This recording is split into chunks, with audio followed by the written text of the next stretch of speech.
afternoon, everyone. Got to get in the habit of doing this. Thank you for coming. Oh, so This we're is sort of rolling. a newish feature for us to have the people who are new to the committee day come in just a little bit early so we can spend just a few minutes talking about sort of some of the basics. I always say, let's start at the beginning. So, first the earth cooled, then the dinosaurs came, then the SLA was founded, and that's why you're here. I always find it odd when I parachute into an organization, they don't give me any, they refer me to their website and expect me to go figure it all out and understand exactly how the organization fits into the whole scheme of things and what in fact the organization even does. This organization in particular is challenging to figure out because we're a bit of an art form, and I'll explain that in a minute. But first, this is me, if you couldn't tell. My name is Ben McKay. I'm the Executive Director of the Surplus Lines Association. I've been the Executive Director for just under 6 years. I came here from Washington, D.C., where I was a federal lobbyist, and I lobbied on insurance issues for about 10 years. Prior to that, I worked on Capitol Hill with the member of Congress who was on the Financial Services Committee on creating legislation and voting on insurance-related issues. Prior to that, I was at the state level working on regulations and insurance law. Lawyer by training, association by experience. So that's me. Came here because Dodd-Frank passed, the federal government passed the Dodd-Frank Act. Why was that important? It was important because it was the first time that the federal government sort of confessed that they were going to regulate insurance. Right? So insurance is this weird financial services line that has been regulated at the state level. So back when the cowboys came and started settling all of the territories and creating states, we had banks, right? Because the bad guys needed something to rob. So every state had their bank, and state regulation of banks became important, right? If you put your money in the bank and that's your whole life savings, and that bank gets robbed, then what, right? So state regulation of banks was first, and then other financial services followed, including insurance. Well, as the country grew up, we created this national banking system with central banks, and that was so that we could have interstate commerce and then global commerce. Well, insurance kept pretending that, insurance policies are only within the state, so they're only regulated state by state. And it was a legal fiction, right? Because of course you're mailing your policy across state lines. If you get injured in this state versus that state, the policy's still gonna pay. But most policies, the original policy, the fire policy on your house was in a state. And so that's how they perpetuated that legal fiction. To the point where even the Supreme Court said that state-based insurance is not interstate commerce. Why is that important? Because if something's interstate commerce, then it's the purview of the federal government, not the states. And so that interstate commerce bit, that was the key. Eventually, they had to give up the ghost and admit that, yeah, insurance is interstate commerce and that the federal government can regulate it. The federal government said, okay, yeah, we can, but we're not gonna. They said, yes, when we have the power to do something, we have the choice, we, the federal government, to exercise that authority or to delegate it to the state level. We could also delegate it elsewhere, but that gets real tricky constitutionally. So they said to the states in an act called the McCarran-Ferguson Act that we're going to let the states regulate insurance. And that went on, and that happened in 1945, and that continued until the Dodd-Frank Act. And then in the Dodd-Frank Act was sort of the first time the federal government said, you know what, we're going to start regulating. We're not going to regulate, but we're going to start monitoring insurance, create a federal insurance office, and start looking at all things. The language in the Dodd-Frank is all aspects of the insurance industry. So now we had the state and federal potential regulation, and that's where I come in. They wanted me to come here to help guide us through this dual level of regulation that was happening. So that's how I got here. What is the SLA? SLA has been around since 1937. We had an informal agreement with the Department of Insurance that we would do certain things for them. That has evolved over time, and in the 1990s, that relationship was solidified in statute in a sense. The statute says, the California statute says, that the Department of Insurance can choose an advisory organization. They recognize that the Department of Insurance doesn't have expertise in excess and surplus lines, and therefore they can choose a group, an external group, whoever that may be, us or somebody else, who can be their advisory organization. That organization has to have certain things. It has to have experts like you who advise it. It has to have a board with experts on it, so on and so forth. It outlines what we have to be. And then it says, once chosen, the department can delegate certain responsibilities to that organization. It's called the advisory organization. That's us. So they've chose us. The statute was written with us in mind, even though it doesn't specifically name us. And even though it's not really a possibility, technically the department could choose somebody else. They could say, oh, time's up, we're choosing a different advisory organization. It would be difficult because we've built a pretty dynamic infrastructure that would be almost impossible to replicate. Certainly not economically feasible to replicate. And that was just to do the job. That wasn't to create some sort of barrier to entry or exit for us, for someone else, or for us. But why is that important? Because we're like a two-headed, I was going to say monster. We're not a monster at all. We're of two minds. We're duplicitous. We are both a stamping office, and the stamping office is the half of us that is responsible for carrying out the delegated authority from the department. And what is delegated authority? It's simply whatever the department says we can do on their behalf. And we have a contract, it's called the plan of operation, that outlines what that is. And it's essentially two things. One is we check the legal sufficiency of all the surplus lines, policies, endorsements, and renewals. And so there's, in the last 12, going back about 12 months, there's about 720,000 of them. And that's probably on a rolling 12-month basis. That's how many items, we call them items, those three categories of documents. We check them for legal sufficiency. And that's why you file those with us. And then the second thing we do for them is we review the markets, the carriers, the companies, to make sure that they meet not only solvency requirements, but that they meet California law. And the most common misconception in there is companies will place business, or brokers will place business with a company, and I'll call them up and say, hey, you can't place business with that company. And they'll say, but they're A-rated. Why can't I place business with them? And we'll say, well, because they don't have $45 million in capital or surplus. And that's what California law requires. AM Best doesn't care if they have $45 million worth of capital. AM Best cares, are they a solvent going concern? But AM Best is not checking the legal sufficiency of these companies. So there's a distinction, and it's a parochial one, but it's an important one because it's a matter of whether you can place the business or not. Those are the two things we do as a stamping office. Then there's activities we do as an association. And those things are your advocacy. Those are what I consider your marketplace protections. These are the things that a trade association does to make sure that there's a fair, healthy, and competitive surplus lines marketplace. Right? These are the things we do essentially standing between you and the regulators. Right? So you're here making business deals, your competitors making money, that's your focus. And it's an important focus. Right? And it's every industry's focus. And then up here are the regulators, and their focus is making sure you're doing what they think you're supposed to do, or what their interpretation of what the legislature says you're supposed to do, you're doing. But we're in here, and what's that? They're not really trying to make a market. They don't care. They're not judged on, is this an expanding and successful and healthy market? That's not what regulators are judged on. Regulators are judged on, are the people down here breaking the law? And if they are, did we catch them? And if we caught them, what do we do? Did we fine them enough? Did we throw them in jail? Did we take their license away? You know, what was the penalty? So they're trying to get the remedy right for taking care of the bad actors. What are you doing down here? You want there to be a good market, but any given day, Tim and I were talking about speed dating at the NAPSLO meetings earlier, right? Boom, boom, boom, right? In between those speed dates, how much thought are you giving to, is this a healthy marketplace?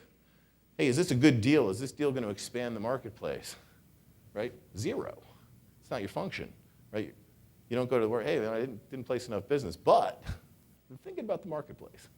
Here's what I think we should do, right? That doesn't happen. That happens here, right? That's what your association does. And what are we doing? And how do we do it? Okay, well, we do it a couple of ways. We hire professional staff. We hire outside consultants, lawyers, people who are looking at this thing all the time. We work with other trade associations, and we get together and try and figure out what are the things, legal and not, that we need to put into place, structures perhaps, to create this marketplace. We try and ferret out fraud from internally, and we rely on all of you. So if you see a bad actor in the marketplace, you come to us. We try and determine if, in fact, it's an anti-competitive issue or not an anti-competitive, it's a competitive issue, or if it's actually a fraud issue that we need to pursue. Is there a barrier to entry into this marketplace? Is some regulator standing in the way needlessly? How do we move him out of the way? Are there laws that need to be changed? Are there bad actors from other states? What is the impediment? And then what can we do to expand it? An example, a legal example would be this. When they were creating when we voted, California voters voted to create recreational cannabis. The law told these 4 different departments, write the rules that which are going to be the equivalent to laws related to recreational cannabis. So they all got writing, like this. The rules came out, and in the rules, on page 1,412, it said, you have to have insurance, and that insurance has to be gotten in the admitted market. So in that one page, in all of those regulations, we're out of the market, right? That's it, you're out. So what we did as your association is we testified in Los Angeles before the insurance commissioner, said this is absurd, right? There's not an admitted market, there's not likely to be an admitted market that's gonna insure all the various aspects of the cannabis market. Commissioner agreed. They trashed those regulations, came out with a new regulation. The new regulation says you can get your insurance in the surplus lines marketplace. That's happened over and over again. It happened with autonomous cars. It happened with LLCs getting their license as contractors. It happened with cannabis. It happens every time a new law comes out. So what does that do? If all of those laws weren't challenged by us or people like us, all those markets would be off limits. As a legal fact, would be off limits. So that's one of the many things that we're looking at doing on your behalf and having you come and testify. Tim's testified for us in Sacramento. It's actually incredibly more meaningful when it's one of you who testifies, whether it's, in this case, wildfires or earthquakes, obviously, very hot topic now and probably forever here in California. But that's the kind of thing that creates that market or protects that market for you. Now, we're not the only players in the marketplace and players in this layer of the marketplace, right? Regulators, business people, associations. So I want to talk about them for a couple of minutes just because it's a bit of an easy for me to say. It's an alphabet soup of acronyms, but we'll go through it very slowly and carefully. So we're the Surplus Lines Association of California. We're sort of your first layer state team. There's a national team, and by the way, it gets confusing because we represent legally, our membership are people who have a surplus lines license in California, or not in California, California surplus lines license. You could be a non-resident surplus lines licensee, and you're still by operation of law a member. Now, we view our membership more broadly because we understand that we actually have to represent all the people who help those licensees. That includes the filers, that includes the compliance people, that includes the markets. If we ignore those, we're really not servicing our technical membership. So we view it more broadly than that. But as a matter of law, it's the surplus lines licensee. There's a national trade association that most of you are probably familiar with. It used to be NAPSLO and AMGA, is now the WSIA. They represent markets, surplus lines, licensees, wholesalers. That's why they changed it to Wholesale and Specialty Insurance Association. Wholesalers, specialty insurers, essentially the whole E&S space is who they represent, but they're also national. Okay. There are other SLAs in other states. So if you have a license in New York, they have a Laney as their version of us.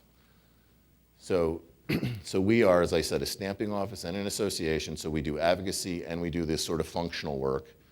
Then there's the WSIA. They are primarily just the association side. So they're not doing any functional work on behalf of any state. They're really just creating an environment where you guys can meet, do deals, reinsurers can meet with you, that sort of thing, and doing advocacy.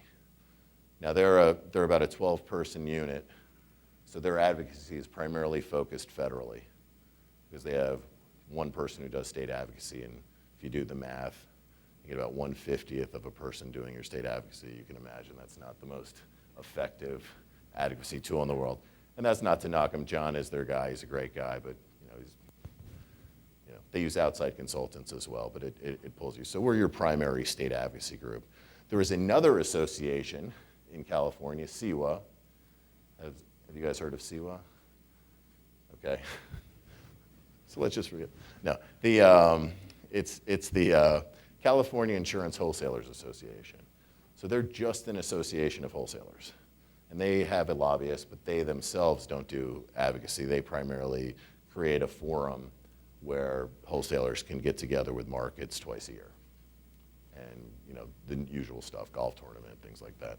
So that's their main function. They are going to be taking over actually the Western States Conference that has been hosted by different stamping offices over the last decade and a half.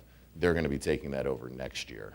This year is the last year that it's being hosted by a stamping office, and that's us. It's going to be in Tahoe. And then they're taking it over next year. So that's CEWA. So they overlap with us a little bit because they're an association, we're half an association, and we're a stamping office. And then there's the IICF. Anybody familiar with that? Insurance Industry Charitable Foundation? Yeah, you're familiar with it? Yeah. So they do, and I'm on the Western Division Board, and we raise money and we give it out on behalf of the insurance industry. And it's all kinds of great stuff, but early reading readiness and things like that is kind of the core of what we do. But they do some events, but they represent the whole industry, admitted, non-admitted, benefit side, and they don't do any advocacy. They just do feel good, raise money, make us look good, something that we desperately need, as you can imagine.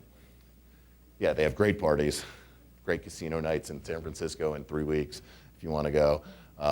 So yeah, they do great events. So they're in our space, but they're completely different because they are literally just optics for us.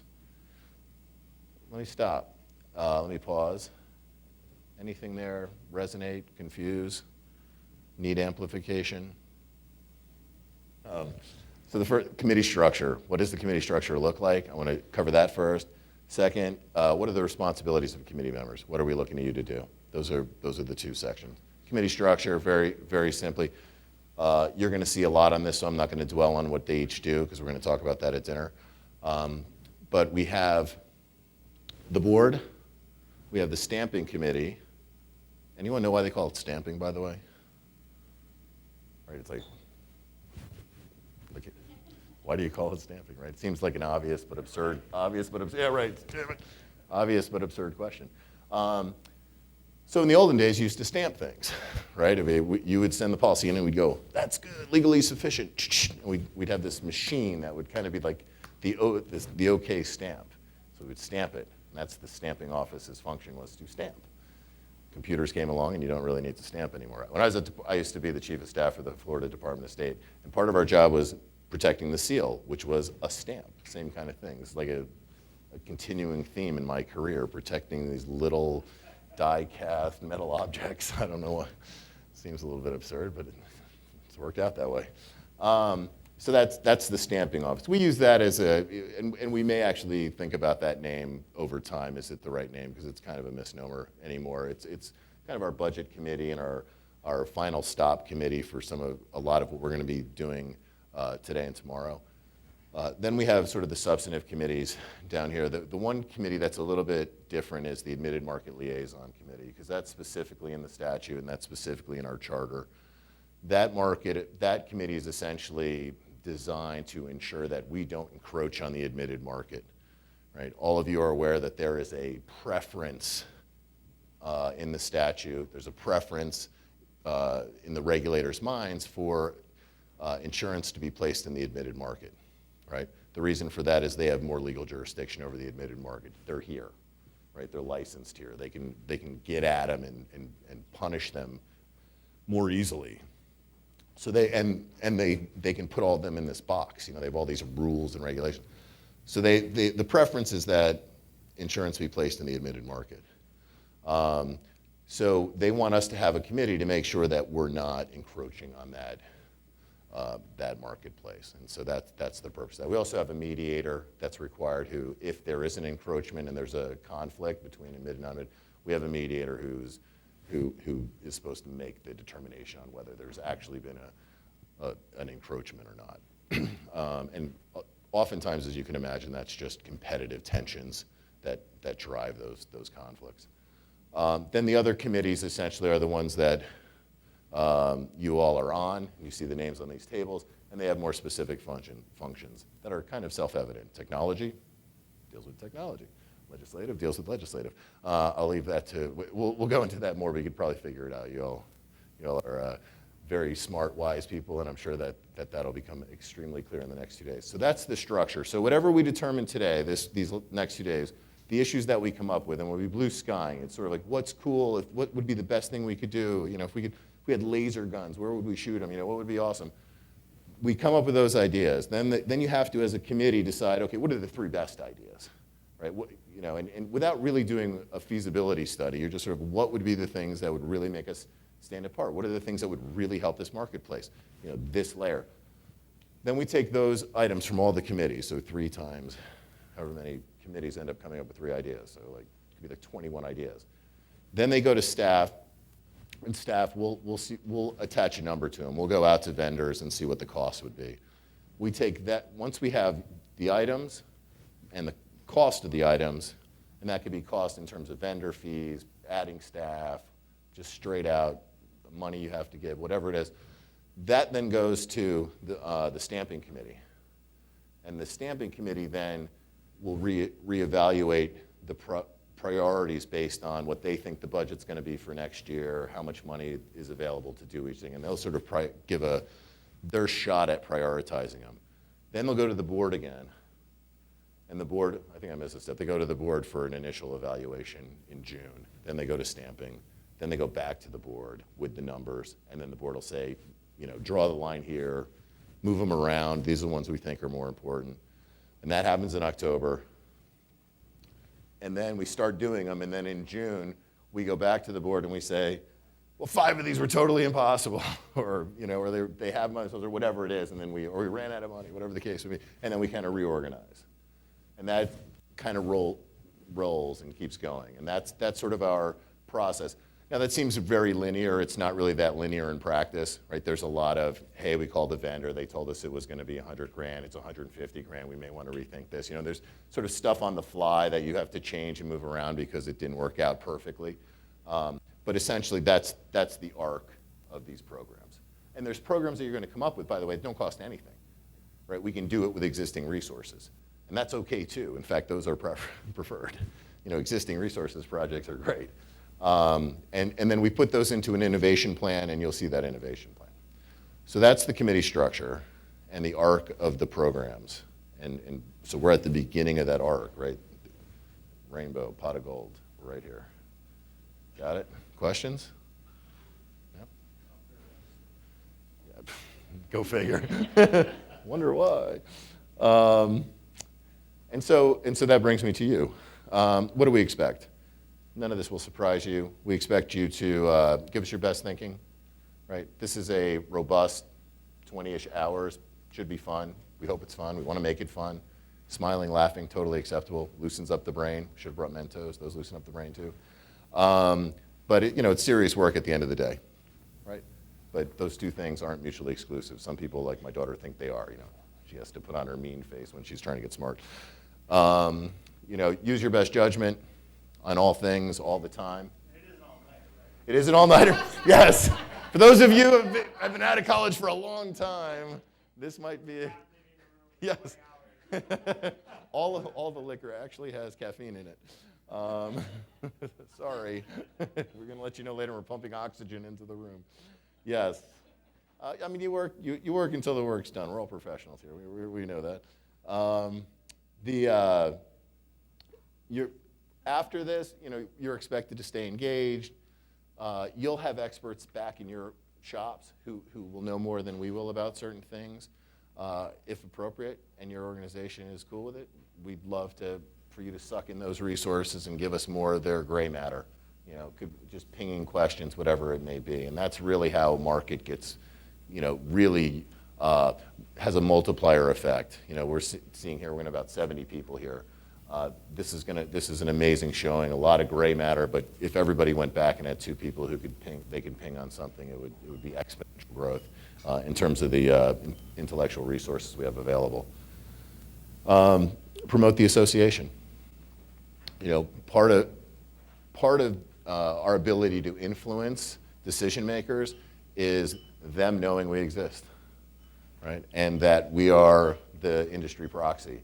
We're having really good success, and we'll talk more about that too later. We're having really good success in Sacramento in the last probably 2 years, I would say, passing laws, changing laws, stuff that we hadn't really done before except for back when Dodd-Frank passed and we had to make California statute marry up with the federal statute.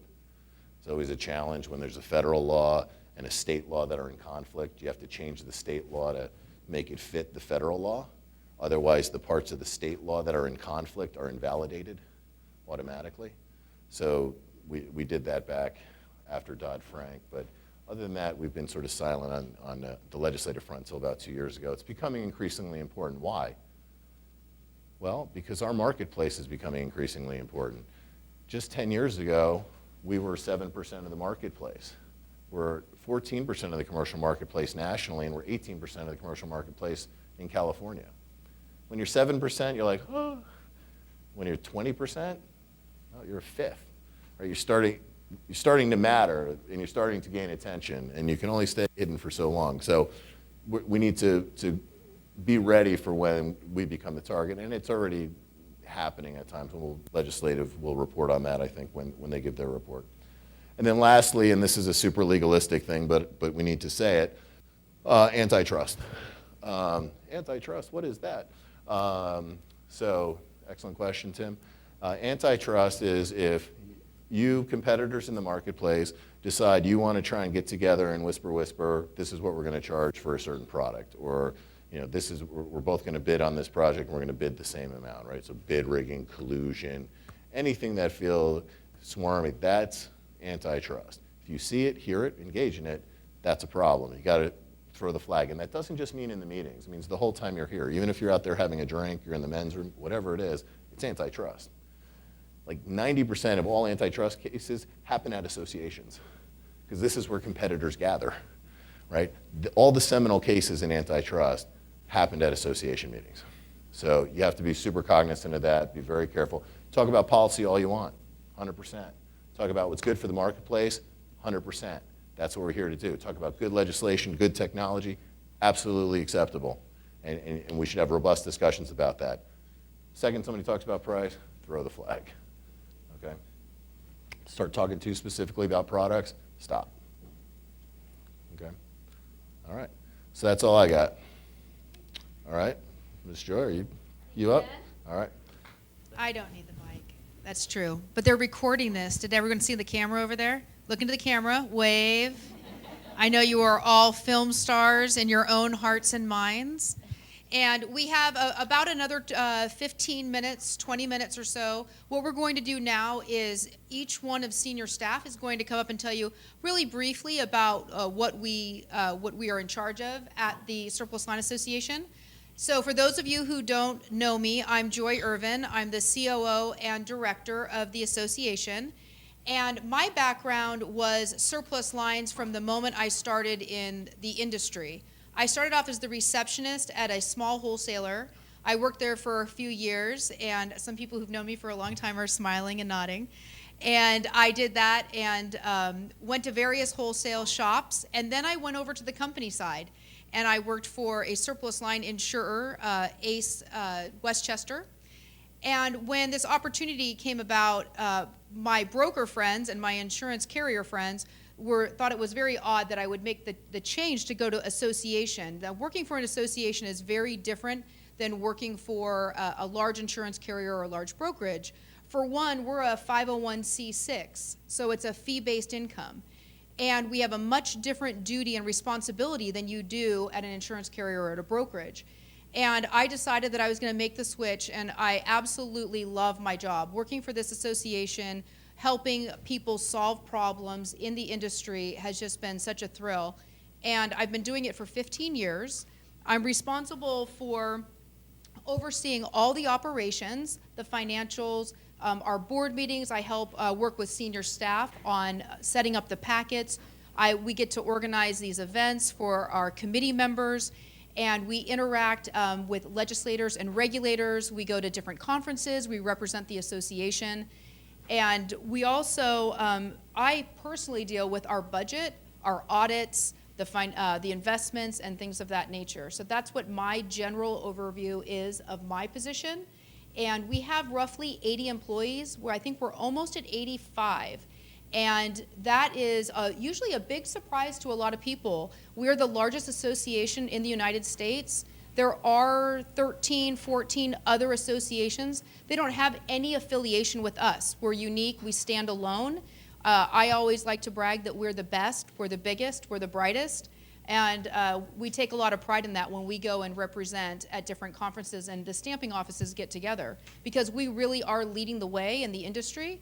And it really starts with you and all of you and your ideas of how we can become a better association and make California really make its mark in the entire nation. So I thank you all for being here. I look forward to meeting each and every one of you individually. I will hand it now back over. I'm going to hand it over to Mike, and we will hear what he's up to.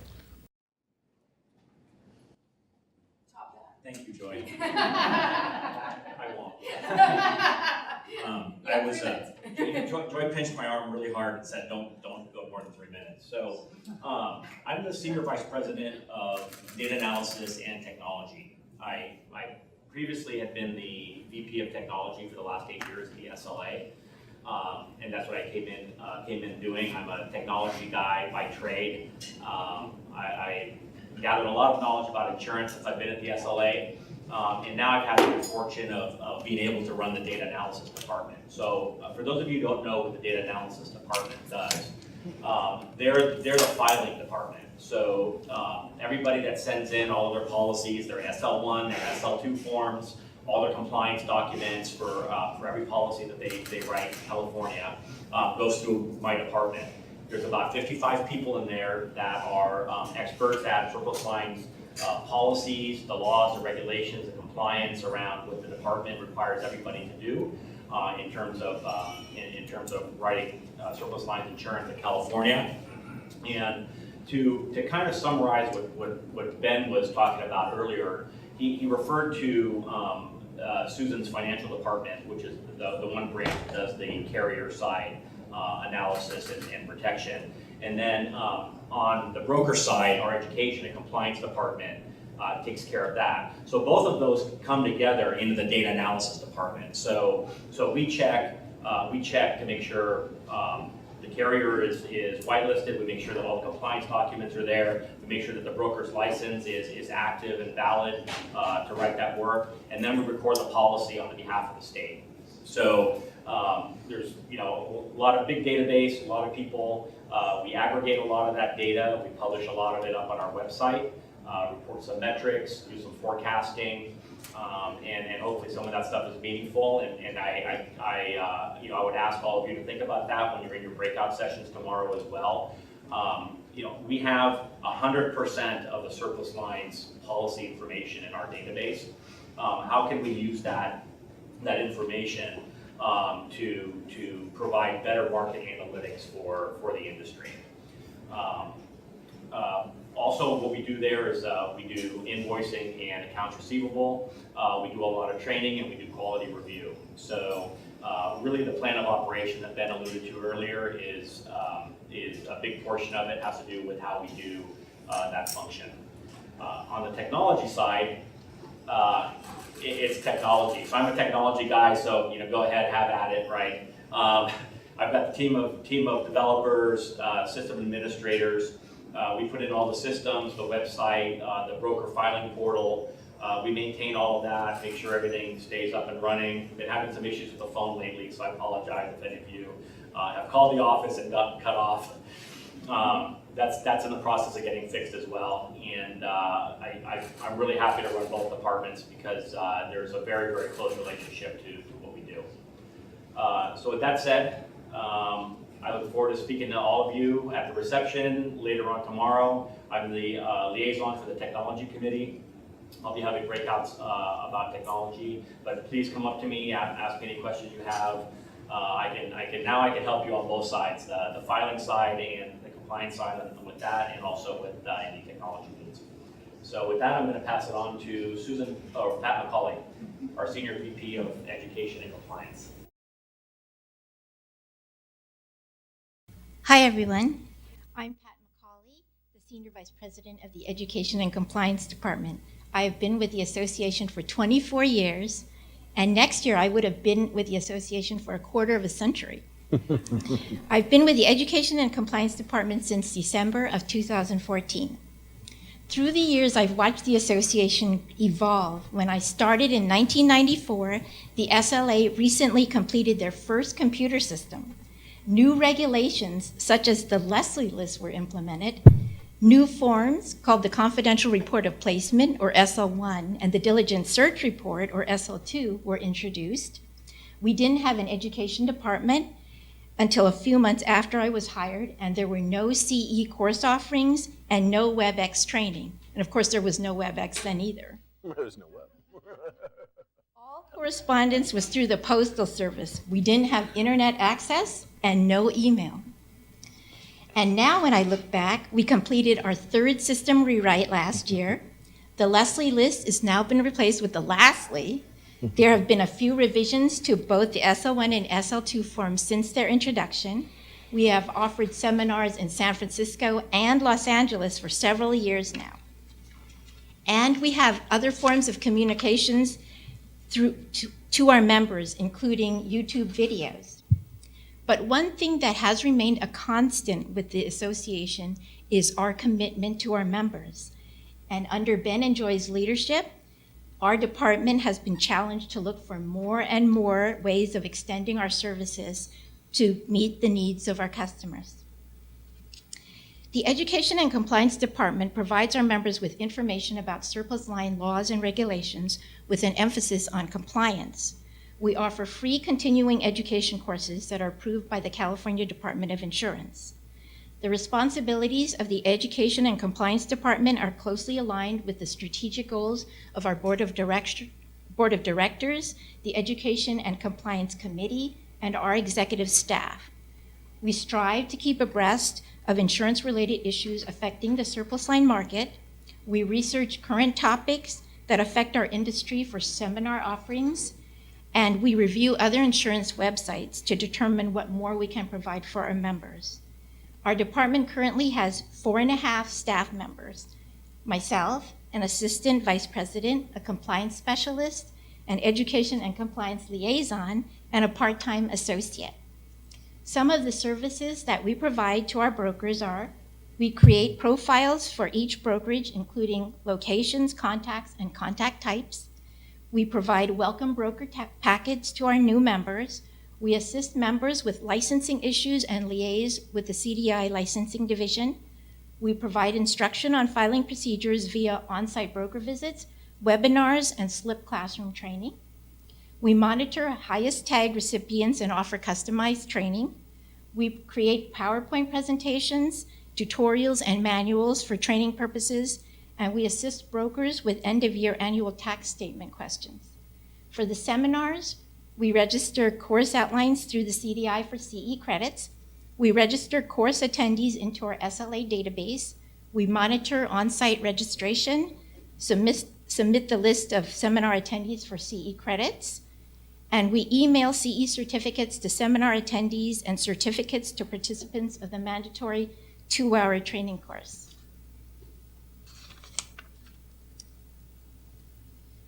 This year, we have a new committee chair, Tim Shea from R.E. Shea and Associates Insurance Brokers. Tim is also a member of our board of directors. We are excited to work with Tim. He has a long history of promoting education with the risk management program at Cal State Fullerton. Tim increased the number of committee members from 8 to 11.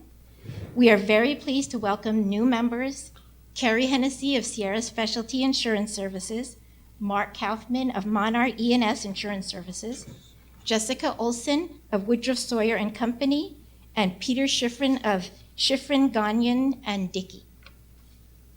Tim also presented us with a full list of projects, including the creation of online courses and providing guidelines on licensing and renewing a license on the SLA website. I want to thank you for your attention to my presentation, and we hope you have fun at this committee day. Thank you.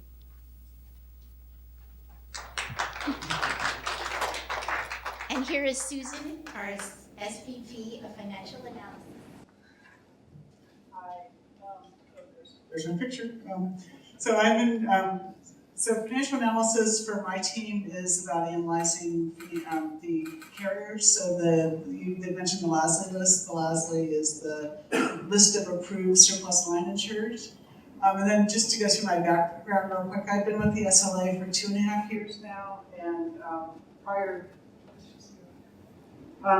prior to working with the SLA, I worked for Fireman's Fund for over 25 years.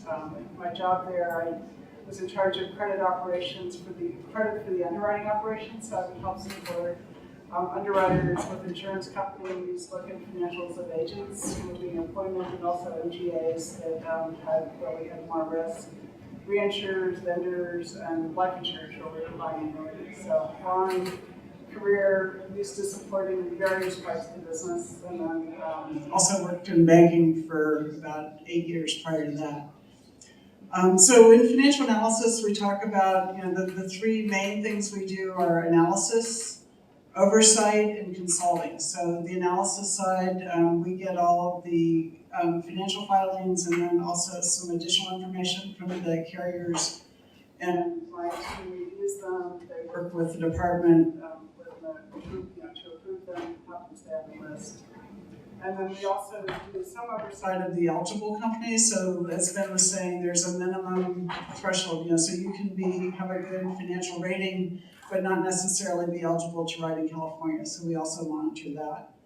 On the oversight role, we look at industry trends and things that are, we call them hot topics. So we monitor things like the economy, Solvency II, merger and acquisition activity, Brexit, so we look at the impact on the marketplace and the carriers that operate there.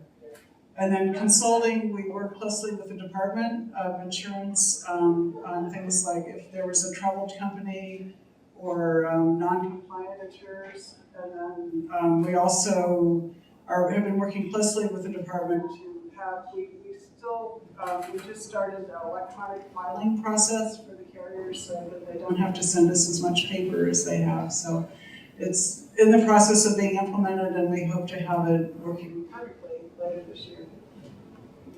And then we also provide guidance to either companies on filing requirements or brokers who have questions on companies.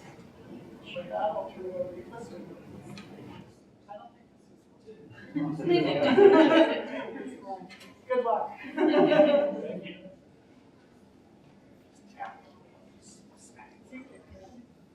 So I just wanted you all to be able to see it before and after.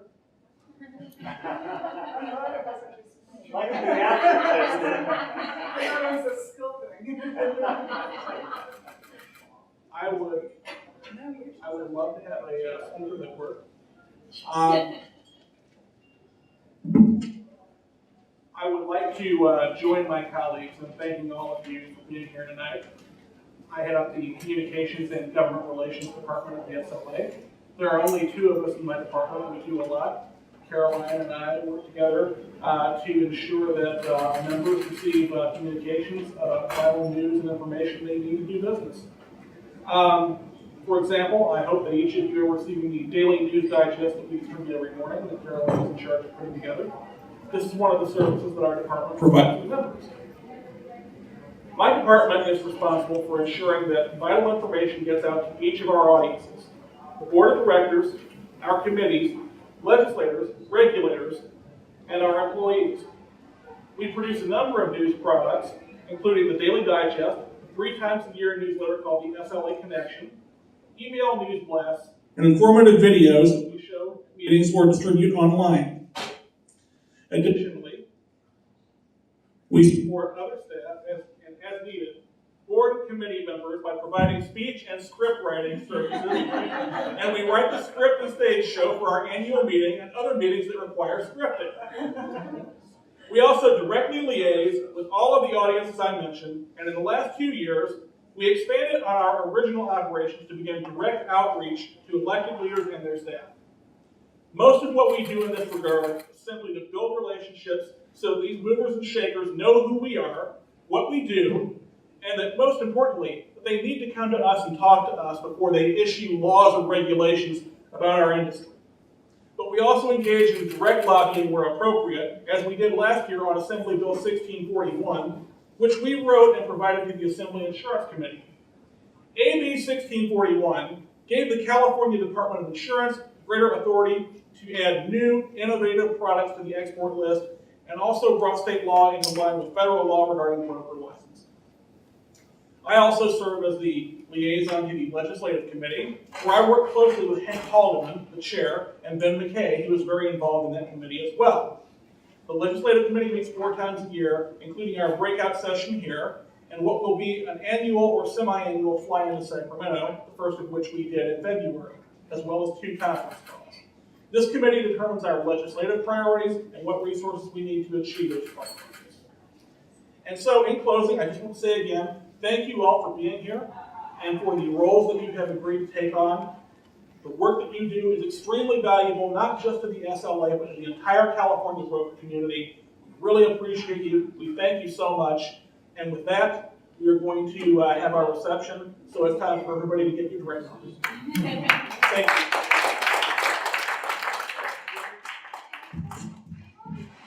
What Tim's talking about is there's a conference, it's called the Western State Surplus Lines Conference, and it historically was hosted by a stamping office. It's been going on for 20, 30, 40 years. And what happened was it became so big and it was so expensive to put on that the smaller states decided that they did not want to host it anymore. So the number of states hosting it was growing smaller and smaller and smaller. So pretty soon there was 4 of us, and we don't have a professional event planning staff at the association, so putting on an event that has 300, 400, 500 people, besides the fact that it would cost $300, $400, $500,000, they decided that no stamping office was going to host this conference anymore. We are the last stamping office to host it. We're going to host in July. It's July 11th through 14th. It's at the Ritz-Carlton in Lake Tahoe. It's going to be a massive, awesome event, and I only say that because I'm planning it. And it's going to be the best thing you've ever gone to. I highly recommend you go. But so what's happening is CEWA, which is a different association, has decided that they are going to take over organizing it and getting the CE speakers, getting the agendas and things like that. The other states will continue to go because we have a national stamping offices meeting there. They will still go and they'll still bring their boards. They usually have like a board dinner. CEWA already has location picked out for next year. It's in Monterey. It's either going to be in June or July. They haven't picked the dates yet. I'm supposed to respond to an email they sent me to give them my feedback on what we think is best. And then CEWA, it will now be the organizer of this conference. And the surplus lines associations that used to be the host will actually be advisors. It'll be in Monterey for the next few years. They'll see how it goes, and then it might end up in Whistler, and it might end up in Santa Barbara, and it might end up in Sun Valley. Thanks. Any other questions? No? Seeing none. So we're going to have an hour-long reception. The reception will be from 5 to 6. Then at 6 o'clock, we'll give you the little notice to sit down, and you can sit. You notice the name tags on each table. Sit at your committee table, and Bob will have a few opening remarks, and then we will be served our dinner. Okay? Great. All right.